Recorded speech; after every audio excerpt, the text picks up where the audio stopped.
Welcome everyone to another Sales Hacker webinar. I apologize for the weird lighting right now. I'm in this conference room in London, and it's got a weird fluorescent glow to it. But anyway, today we are talking about how we can close bigger deals with account-based marketing. So account-based marketing, big topic right now, and it's starting to become more and more relevant to a sales audience because you need to have all these different departments working together to orchestrate it effectively. And today we're going to be specifically talking around one of the newest channels out there, which is live chat. And chat as well has really exploded onto the scene, but it seems like there's some confusion on the best ways to actually utilize it to its fullest potential. So we're going to be trying to dive into that today. And really get to the bottom of it. Now, before I do introduce my awesome guest, really quickly, just some housekeeping items.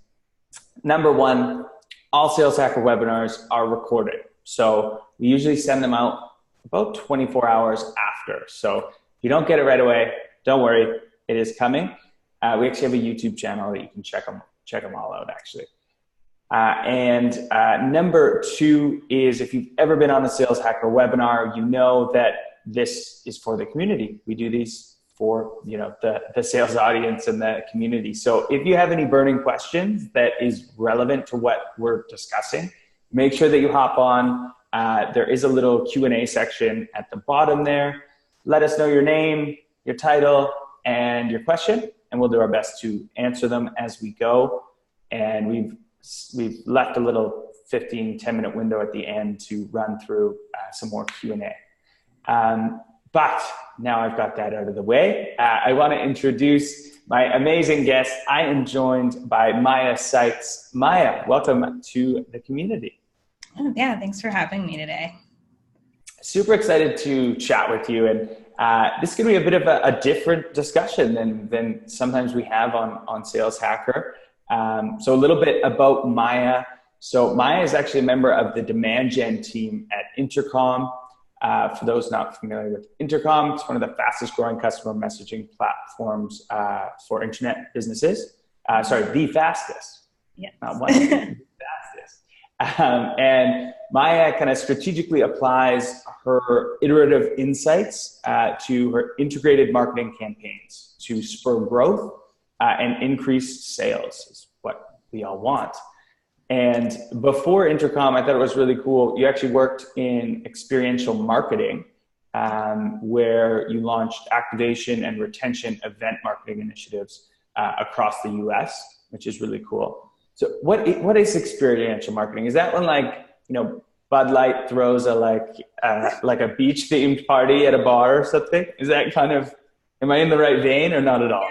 Kind of, yeah. It's, kind of those large and small events, to get people together in the physical space, learn about what people are selling, products, or also just kind of do some high level brand awareness. So it can be a little bit of everything.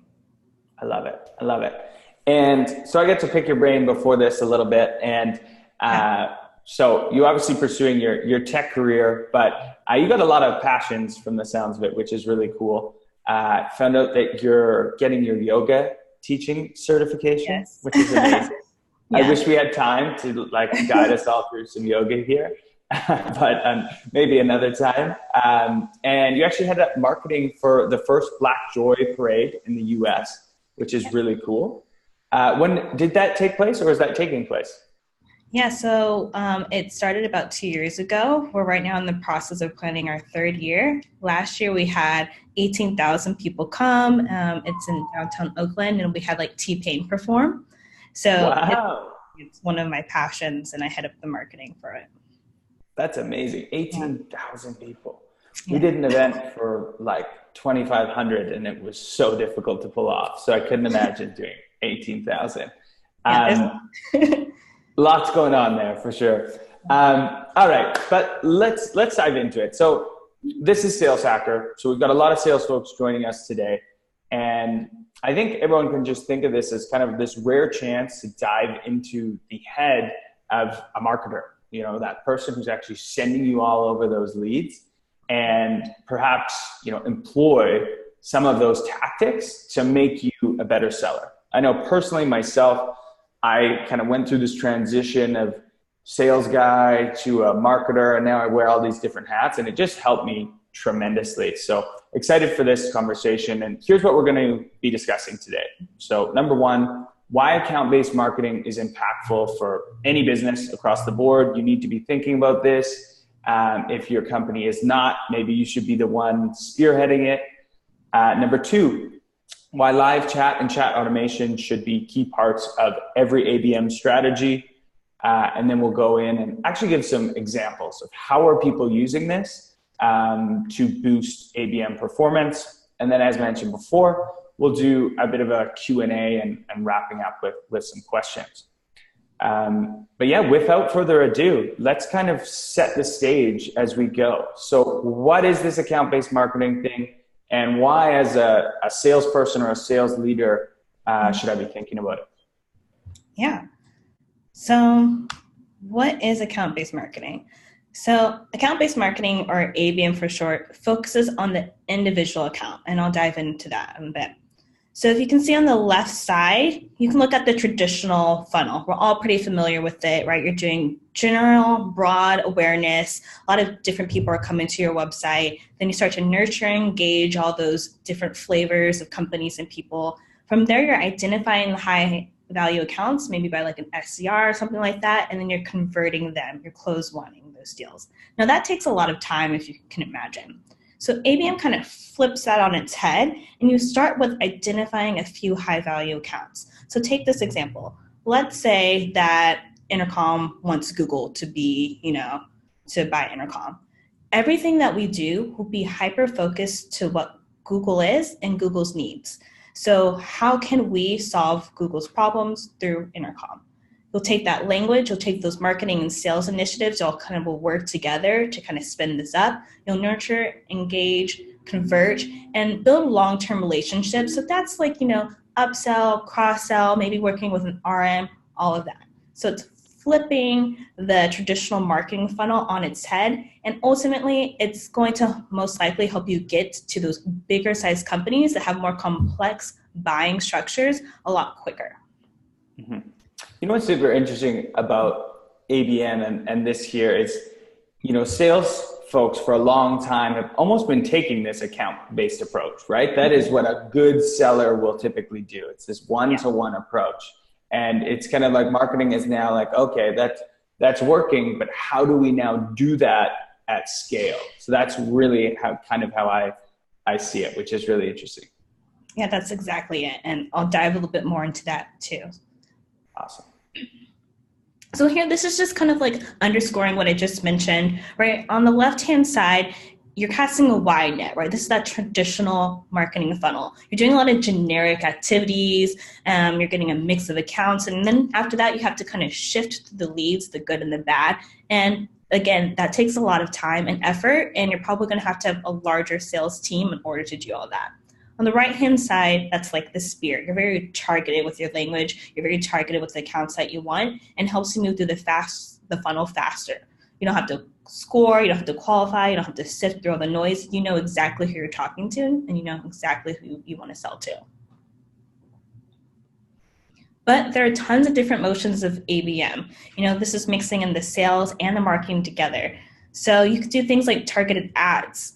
You can do nurture emails. You can use direct mail, which is one of my personal favorites, content, and what we're going to focus on during this webinar, live chat. So why is live chat a critical motion for account-based marketing?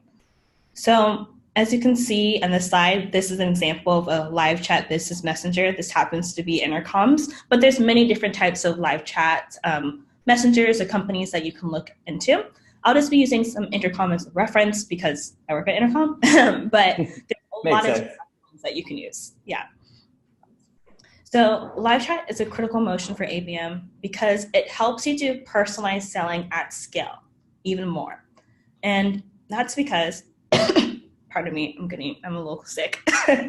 But that's because you're doing, all these motions, you're getting all these people to your website, which is amazing. But at the same time, do they have an immediate way to talk to your sales rep once they get to your website? Or do they have to like fill out forms, wait for you to respond to an email, set up a phone call, things like that? And on the flip side, does your sales rep know exactly when their key accounts are on your website? Or are they sitting around and waiting, for someone to respond to them or reach out to them? As you can probably see, this takes time.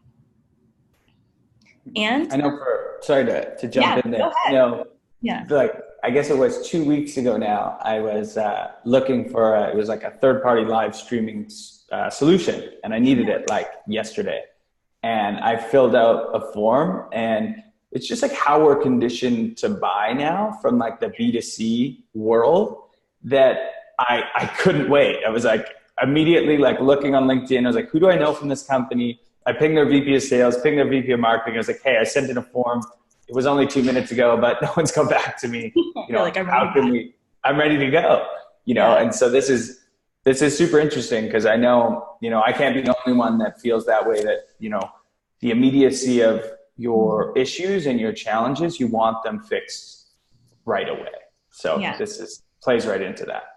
You want it fixed right away, but at the same time, quick responses can sometimes put pressure on the sales team, right? But live chat will help streamline that, and we'll talk a little bit more. I don't want to spoil the surprises, so we'll talk a little bit more about why live chat will give you those important efficiencies while letting you stay personalized at scale and responding quick and fast. So on here you can see, 30 to 50% of deals go to the vendor who applies first. So you don't want to lose your sales to your competitors. Nobody likes that, right? You put all that time and effort to get them to talk to you, and then someone else replies first, and now you lost the deal. That's not that fun. On average, it takes a company 48 hours to respond. 48 hours. In 48 hours, I'm on to the next thing. I'm doing something else. I need to go talk to my manager or someone now to figure out to solve a problem, right? We're in an instant gratification kind of society. 40 hours is way too long, especially in B2B SaaS. Agreed. Yeah, and as you can see, 80% of business buyers expect companies to respond in real time. That's pretty much everybody. So I don't know who the other 20% is, but you know what I mean? So basically, as we've been mentioning here, there's a need for speed. And live chat will help you accelerate your sales cycle to close your biggest deals, and it synchronizes well with your ABM strategies. So with live chat, you can send custom personalized messages at scale, sell with video, like in this example here, book demos, which you'll also see pop up. You can automatically have someone book a demo right on your calendar. You don't even have to be at your desk at the time. You could just be booking demos instantly. And then on the back end, it'll also route to the appropriate sales rep. This is very, very important for ABM. So if you have a targeted account, and that's most likely, and it should be, matched with a sales rep who is working that account, you want to make sure that they can follow up instantly, especially if you have a team that someone works on MME, which is a mid-market size enterprise. Someone works on small businesses, right? You're going to want to make sure that the sales rep who's most available and best to respond to the message and the need can do that almost immediately, right? So you can do this all in real time, which is one of my favorite parts, like we've been talking about. Yeah, routing is huge. When I actually brought in chat a long time, probably 3 years ago, when it was first kind of coming out, and some of those capabilities hadn't been flushed out yet. So it's pretty huge to have. So, and just to get that right, let's say we've got my targeted list, and I'm going after Coca-Cola, and I'm an enterprise AE, and I'm focused on Coca-Cola. So if they hit our website and it's the VP marketing at Coca-Cola, then I, the rep who owns that, am the only one who's going to see that chat pop up. Yeah. Yes. Cool. It's going to go straight to you, which is important. Awesome. Mm-hmm. Definitely. Yeah. So let's kind of dive into 5 examples of how live chat can help boost your account-based marketing performance. It'll help give you that speed. It'll help, with routing. It'll help you with managing your sales capacity, all of that jazz. So the first one, send personalized messages to key accounts. This goes back to what I mentioned in the first couple of slides, how one of the really important things about account-based marketing is to make sure that you're tailoring all of your messages, all of your communications to that specific account, right? So if I was about to, let's say Google came to my website and I sent them a live chat messenger, it would say, hey Google, Maya here. I'm your dedicated account manager. Do you have any questions for me? Do you want to book a demo with me? Things like that. It's very personalized. Yet, as you can probably kind of tell from this image, it's personalized at scale because you can do things like dynamic fields where it'll automatically input who the person is based on their data. And we'll talk about the importance of data a little bit later on in the webinar. Awesome. So actually we're talking about now. Right here. You set yourself up perfectly for that. So your data management and your enrichment is a key part to account-based marketing. You want to have those kind of enrichment softwares like Clearbid or Lead Genius, something like that if you don't have one already. Because let's say that you know that you want to go after, I keep using Google example, but I'll keep using Google, but who is the buying committee at Google? Do you have that information? Do you know that? Do you know who you actually are messaging to? Should you be talking to a head of marketing at Google? Should you be talking to a head of sales? Should you be talking to a product person? You know, that's all things and information that you can get from talking amongst your team, doing internal research with your sales, marketing teams. The product marketing managers can help you with positioning. Your SDRs can give you, on the ground feedback. But also taking all that information and then going over to a data enrichment and data management tool and organizing that appropriately. I cannot stress this enough. And Maya, we've got a quick question from Danielle here. Danielle, thanks for the question. Danielle wants to know can you give an example of data enrichment? Yes.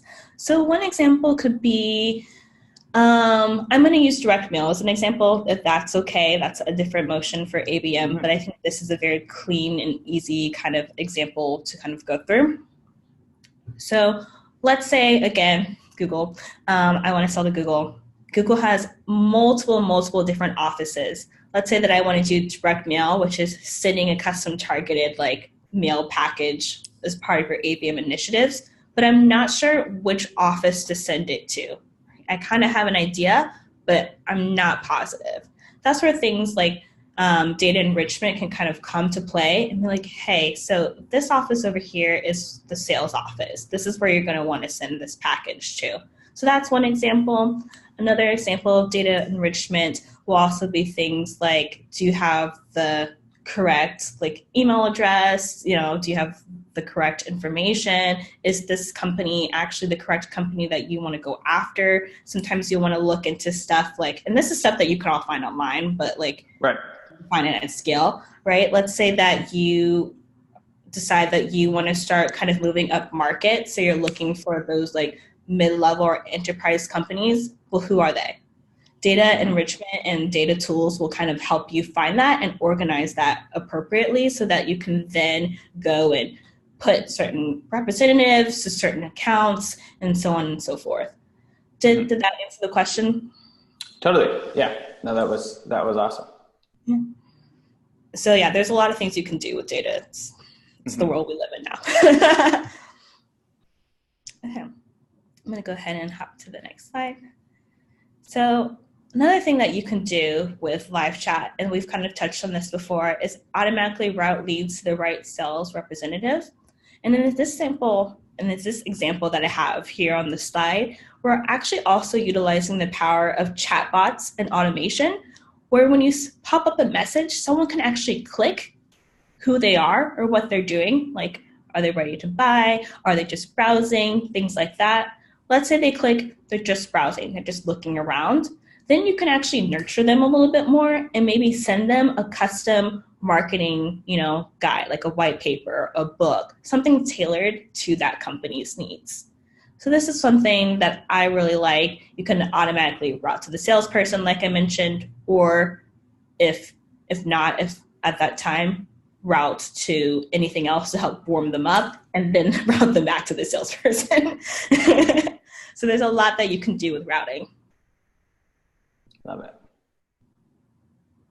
The next one, and this one is a big one, real-time notifications to enable your sales team to respond faster. So that is being able to send emails, push notifications, kind of desktop notifications. So your sales representatives know exactly when someone has sent a message to them, exactly when someone has booked a demo, exactly when someone's maybe like on the website. That's all very important. In my experience, when I was doing some ABM initiatives with direct mail specifically, we needed those notifications of right when the package was delivered, right when someone opened an email, things of that like, so that the sales representative knew that, hey, I have a hot lead who's looking right now. Now's the time for me to kind of like go in and, you know, chat to them live or something like that so that they can close the deal. Because like we mentioned before, 80% of people expect a response like immediately. And in order to help prompt that, facilitate that, you need to also give your sales reps notifications so they know, hey, maybe I should go and kind of respond to this person because they're online. Because they're doing a lot of things too, right? So they need a little bit of help with that as well. Yeah, no, that's huge. And I think a lot of people look at chat as like the kind of filling the funnel or getting meetings, right? Like someone new comes to your website, they talk to someone online and then maybe they book a meeting. But it can also be unbelievably powerful. And I've seen some reps use this really, really well, is if you're later in the deal cycle and then, wow, okay, your prospect just pops on because maybe they're in a meeting right now with the decision maker and they're trying to find an answer to a specific question, and they need it in real time because this is the 30-minute slot that they have with the decision maker. You can then get notified and actually have that interaction with them, which can, you know, like you said, just expedite everything exponentially. Very powerful. So the fourth one is easily upsell and cross-sell current customers. So that's important. You know, selling is not just to those new prospects to close the deal. Selling is also to the current user base that you have. Especially if you're B2B SaaS, you're probably shipping a lot of products. You're probably doing a lot of updates, a lot of add-ons. So you continuously have something that you could be selling. And one of the easy ways to do this, especially when you have like a live chat or like a CRM or something like that with the data, is you can easily see who is on what plan, when's the last time that they used your product, right within your product, especially if you're B2B SaaS. And then you can send them messages. Let's say I'm in Intercom right now. Let's say I'm a person who uses Intercom and I'm in the platform and I'm like doing things. You could actually send them or send me a live chat message that says, hey, Maya, I noticed that, you know, you are checking something out, you know, do you need help or are you interested in learning a little bit more? And then you can upsell and cross-sell, if that makes sense. Mm-hmm. So makes total sense. Yeah. And then the last one, measure, measure, measure. I'm a big believer at whatever you do, you should have data and numbers behind it. You should have dollars behind it. And one of the great things, yes, dollar signs. One of the great things too about live chat is the capability to do that. You can see how many conversations you've had. You can see meetings booked. You can see the deals influenced by these messages, these live chat messages that you did with ABM, and ultimately the revenue. This is really impactful too. Let's say that you're a sales manager and you've implemented this live chat tool for your sales team and you want to go back and like show the worth of it in the business case. That's where this comes in. So I personally wouldn't do live chat if you didn't have anything to back it, right? You need to have the data at the end of the day so you know how it's doing and how it's performing. Absolutely. So all that being said, I know we went through a lot. So let's say you're interested in getting started with live chat, you're interested in getting started with account-based marketing. Where should you begin? What are kind of the key takeaways that I can give you so that you can go today, go immediately and get started with account-based marketing? So that would be one, data is everything. I've pressed that time and time again throughout this webinar.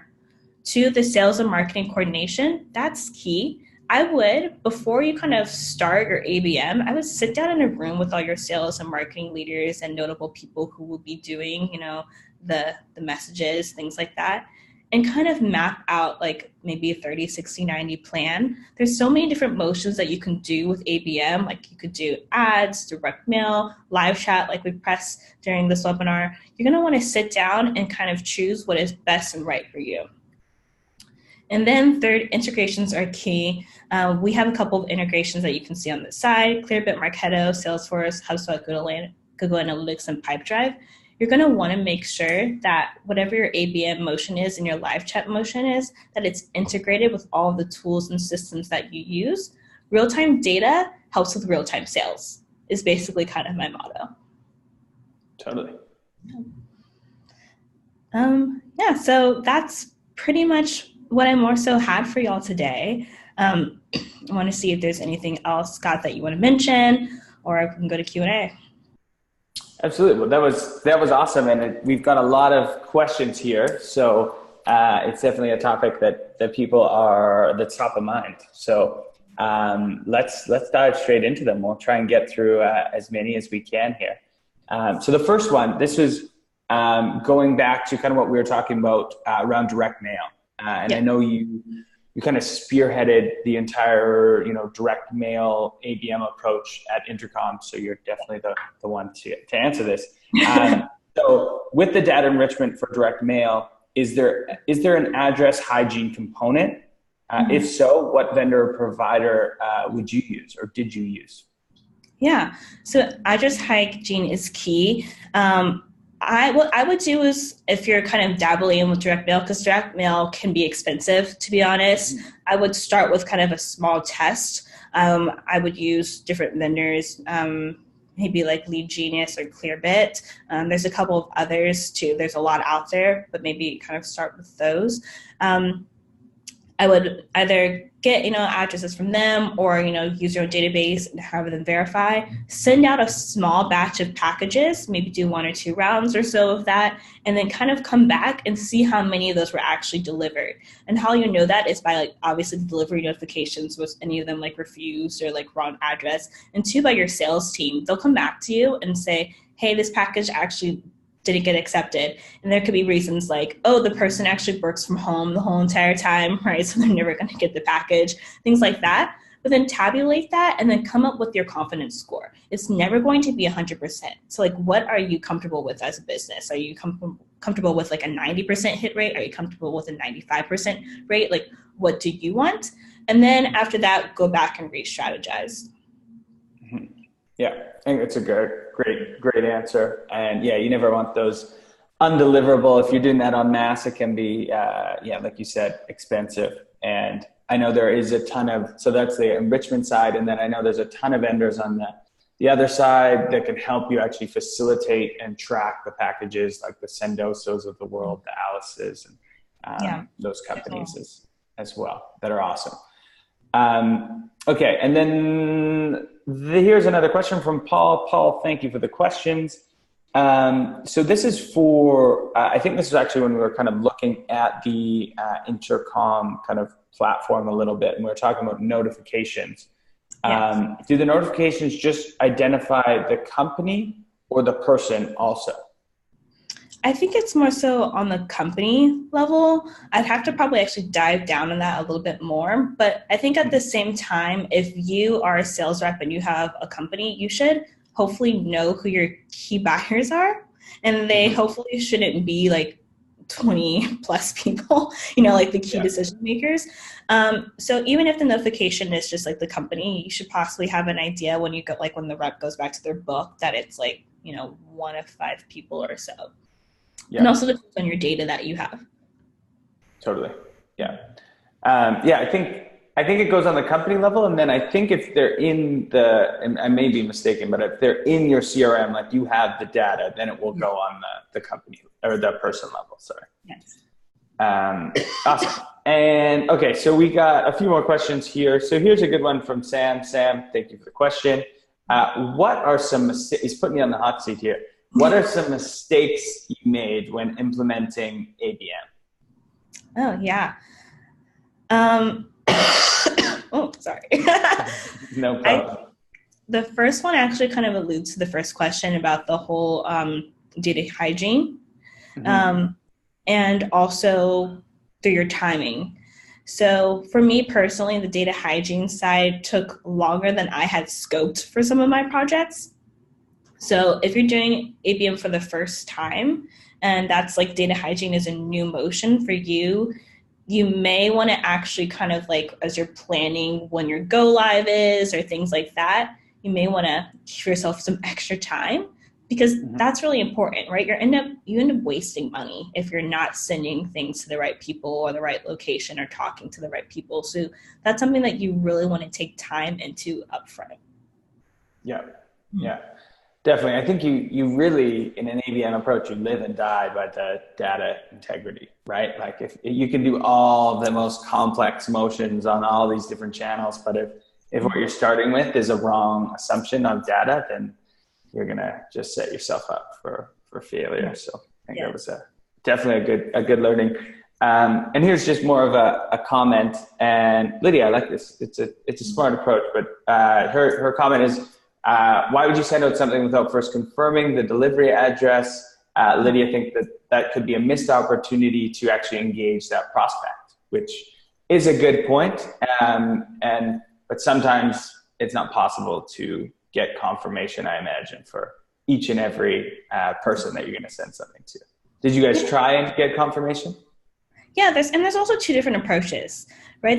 If you want, you could send a message beforehand saying, "Hi, I'm about to send you a package. Just want you to keep an eye out for it or confirm." Or the other side, if you're doing something that's like a surprise and delight, where you want that buyer to walk into their desk one morning with like fresh baked cookies from your company and like have no clue that they're coming, you obviously don't want to then confirm the address. So I think it just really depends on your motion. We were trying to go for kind of that surprise element as like our test and got learnings from that. But I would honestly, if you could, I would A/B test. I would do both. See what your team likes more, because they're ultimately having to follow up with the conversations at the end of the day and see what converts more. But there's multiple approaches, and I think that's a good question, a good call out.